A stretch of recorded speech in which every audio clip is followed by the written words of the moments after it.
Shalom sahabat Bapak Ibu yang terkasih dalam Tuhan kita Yesus Kristus. Semangat ya, karena hari ini pasti bisa kita lewati. New Chapter Message hari ini Jumat 9 Desember 2022 berjudul Dikumpulkan ke dalam lumbung. Ayat Alkitab hari ini terdapat dalam Matius 13 ayat yang ke-30. Demikian firman Tuhan. Biarkanlah keduanya tumbuh bersama sampai waktu menuai.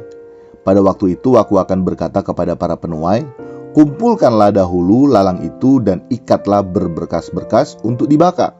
Kemudian kumpulkanlah gandum itu ke dalam lumbungku. Sahabat Bapak Ibu, disebutkan dalam Matius 13 ayat yang ke-30 yang barusan kita dengar, bahwa gandum akan dikumpulkan ke dalam lumbung dari tuan ladang.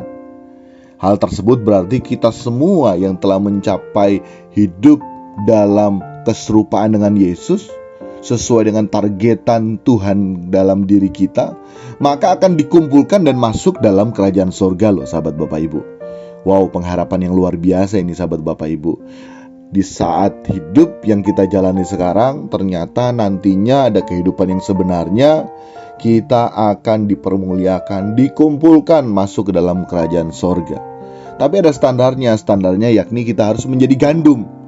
Saat benih ditabur adalah gandum, maka harus juga bertumbuh dan dipanennya nanti sebagai gandum.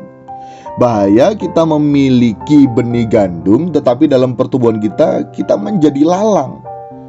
Ini sama artinya dengan kita memiliki benih ilahi dalam diri kita, tetapi kita masih hidup dalam kodrat dosa. Kita tidak mau berjuang untuk meninggalkan kodrat dosa dalam diri kita. Dan bila demikian, maka kita tidak akan dapat dikumpulkan untuk masuk ke dalam kerajaan sorga yang kekal, sahabat Bapak Ibu.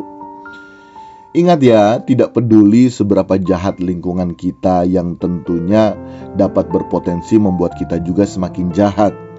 Seperti halnya lalang yang bertumbuh di antara gandum yang mencoba mempengaruhi gandum.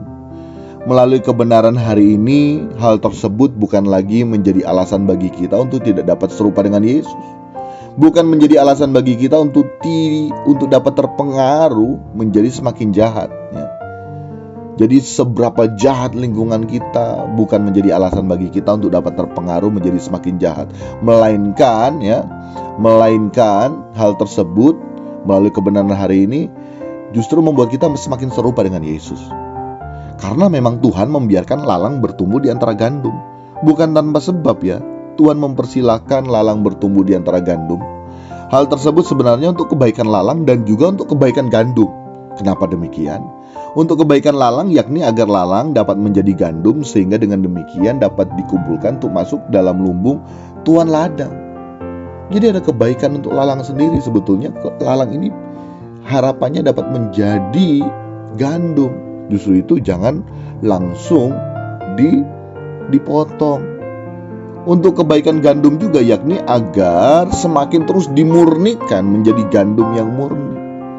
Apapun pengaruh dunia ini tidak akan dapat memisahkan kita dari kasih Kristus, melainkan melalui pengaruh dunia yang semakin jahat, hal tersebut menjadi sarana atau fasilitas dari Bapa bagi kita untuk kita dapat menjadi semakin murni sebagai gandum, agar kita dapat memiliki hidup dalam kodrat ilahi.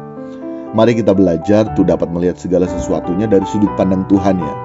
Nah, kita harus serius di sini, karena pengharapan akan surga yang kekal sejatinya terus menghiasi hidup kita setiap saat, sehingga kita terus-menerus merindukan pulang dan akibatnya kita terus berkemas pulang.